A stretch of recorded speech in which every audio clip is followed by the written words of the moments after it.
Hi, I'm Cailey, a librarian here at Mentor Public Library. And I'm Meg, also a librarian, and welcome to this week's edition of All Booked Up with Cailey and Meg, where each time we give you different book recommendations on a specific theme.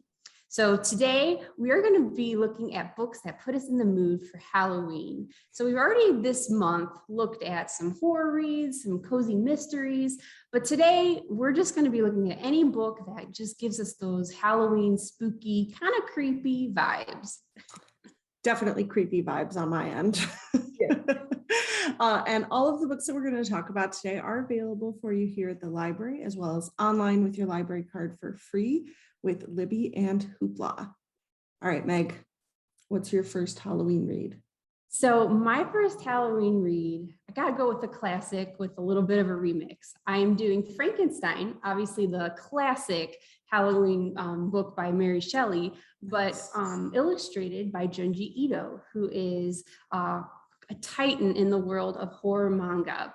So if anyone's not familiar with manga, we've kind of covered it a couple times on our show before, but manga is pretty much a Japanese style of comics or graphic novel. So it's a very distinct style. Once you see it, you'll recognize it everywhere. And Junji Ito is a master. He is a great illustrator, and he's just great at taking either original or already written works and just adding another layer of creepiness, just artisticness as well. I am really in this one.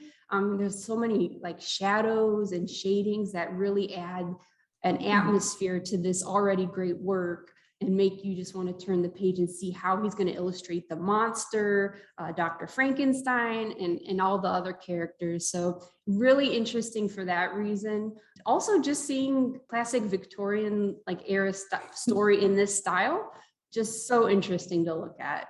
And also in this collection are some short stories that are original works by Junji Ito. I find these are maybe even more like chilling than the Frankenstein stories. Yes. They're about a boy named Oshikiri, and he lives alone in this big house by himself when his parents go out of town for work. And some very strange things happen to Oshikiri. You know, the artwork will speak for itself when you see these stories. So they're interconnected loosely, and there may be a portal to another dimension as well. So it gets a little crazy. But I love this. Junji Ito is such an interesting author. So if you want to try something new mixed with something more familiar, like the classic Frankenstein story, I think this might be a good pick.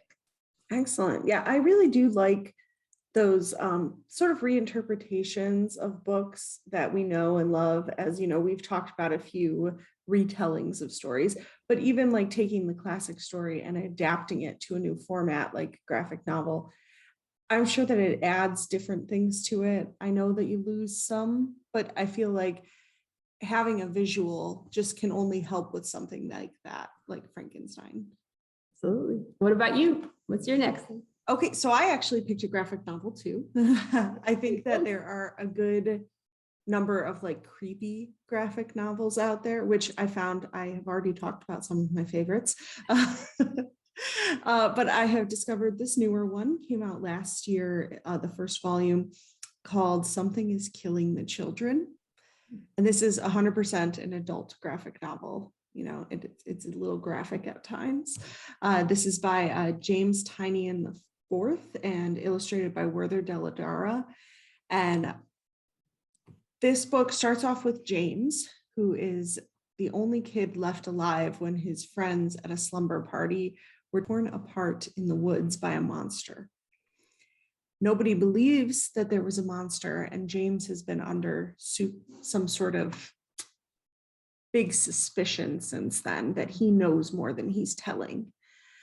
This small town called Archer's Peak in Wisconsin has actually had a string of these sort of killings and also missing children in the last month or so. So it's not just James, but James is the only one who sort of lived to tell the tale. And he's under suspicion, but clearly the town is not really doing all that much to kind of find these kids. And that is until Erica Slaughter shows up, ready to take on whatever monsters are there. she is this sort of mysterious, outcasty girl who's got giant eyes, as everyone says, and she is just take charge. And she's been sent there to solve this problem, and it's something that she has some experience with. And of course, as she's the outsider, she's immediately suspected of something herself. But she is the only one who can stop whatever this is. And James is determined to help Erica stop it. It is just creepy, creepy, creepy. This one is just the first volume. It's the first issues of the comic. And if you can't handle gore, I would say maybe stay away from this one. It uses a lot of red ink, if you know what I mean. Ooh, yeah. But totally. it's got this like amazing sort of Buffy meets the Walking Dead vibe to it. Yeah. And I think the idea of the monsters being the thing that are sort of taking things down is really traditional, but also in a world where it's like not something you can really believe in kind of thing. It has that sort of childlike idea to it of like, that there's no monsters, but that's clearly a monster. Clearly. Yeah. I love it. That sounds really like creepy, but just at the same time, just makes me want to read it just because it sounds really super creepy. And as I said, a lot of red ink, but it's very well drawn. And I mean, the facial expressions alone are just amazing. Wow. Yeah. And I've heard a lot about that writer. I know he's been writing the Batman comics recently, like The Dark Knight. So he's got a little bit of experience with that. So I'm really interested. I haven't read that one, but that one sounds good. Like it.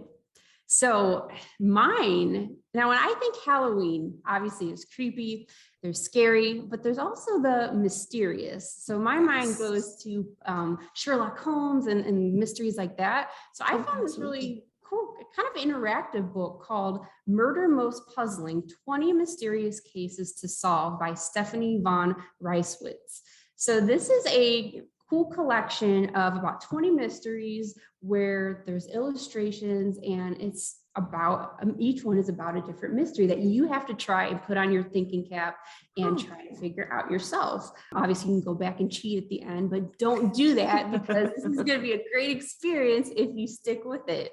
And so your character, quote unquote, in this book is you're the faithful sidekick to amateur sleuth Medea Thorne in order to solve these mysteries. And a really fun part about this one is just some of the colorful cast of characters that they put in these little mysteries. So there's a ghost hunter extraordinaire named Augustin Artaud, and there's also a competitor in the annual Perfect Pickle Foods Festival called Leonard Fanshawe. And all these characters are either suspects or they know something, if they try to figure it out. So I love that. I also love the illustrations, which are really well done, and they play a big part too. So you have to pay attention to the illustrations to maybe figure out clues. So a little bit of I Spy in there as well. So it's just a fun collection. Sometimes when I'm not being the best librarian, I want to read something a little easier, but at the same time fun. I think this is a fun one, and also get you in the mood for a suspenseful season. So yes, being the best librarian. Are we going to have a throwdown? Yes, we are. No, I mean, I think that sounds super fun. I love the idea of incorporating the sort of choose your own adventure style into adult reading. And I mean, I think the idea of incorporating solve your own mystery, that sounds so fun. I mean, people like pay for those like subscription boxes to do that. Yeah, so that sounds really cool. Cool. All right. So my next book came out last year as well, and it is called The Southern Book Club's Guide to Slaying Vampires by Grady Hendrix. Initially with that title, you sort of think it's going to be like a sweet, sort of tongue-in-cheek kind of book, and it is not. So it takes place in 1990s Charleston, and the main character is Patricia Campbell, who is sort of like unhappy with how her life has really played out at this point. she got married young and gave up her own dreams of becoming a nurse or being a nurse, and, you know, her own dreams after that to be just wife and mother. And she feels like at this point, you know, she really doesn't have a lot going on. Her husband's sort of distant, her kids are ungrateful and bratty, and her mother-in-law, who is starting to have dementia issues, has recently moved in with them. And so she's struggling with just sort of being overwhelmed with that and all of this. But her one respite is that she goes to a book club with her friends where they read and discuss true crime. Oh, fun. Sort of trendy considering. I was going to say, it sounds like some of yes. our book clubs. Yeah. Yes. But it's also made up of very supportive women, and it's a great friend group and everything. And so that part of the book is sort of like a Seal Magnolias, fried green tomatoes vibes. Nice. Then things kind of shift. Oh, A new man moves into the neighborhood named James, and he is attractive and he is interested in what Patricia's doing, and he needs help with some things being new in town, and Patricia's willing to help him. And with him also comes some money into the town, and so the husbands of the town like him because it's all like very old school roles here. yeah. But Patricia tells him about her like true crime book club, and he's interested in that, and she invites him to join, and he meets the other ladies. She has befriended him and helps him with a lot of things in getting settled in town, but her mother-in-law instantly dislikes him and it confuses him with someone from her past who did something bad. And then children in town start to go missing, and Patricia starts to question this new friend of hers. Some things, like his sunlight allergy, are just not quite adding up. Yeah. And with her book club friends, they try to figure out who this James really is.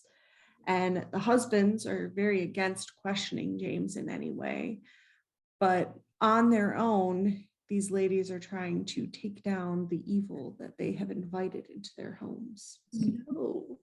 Wow. And as I said, this is not quite as cozy as I thought it would be.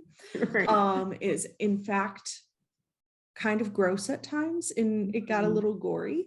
But I think that sort of melding of like the Stepford Wives idea with like with the sort of vampire story thing, just it doesn't work, but it does, like sort of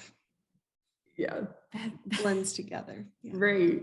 No, that definitely sounds creepy but good. And I was definitely thinking Stepford Wives, and also just like, I don't know, Twilight but for middle-aged people.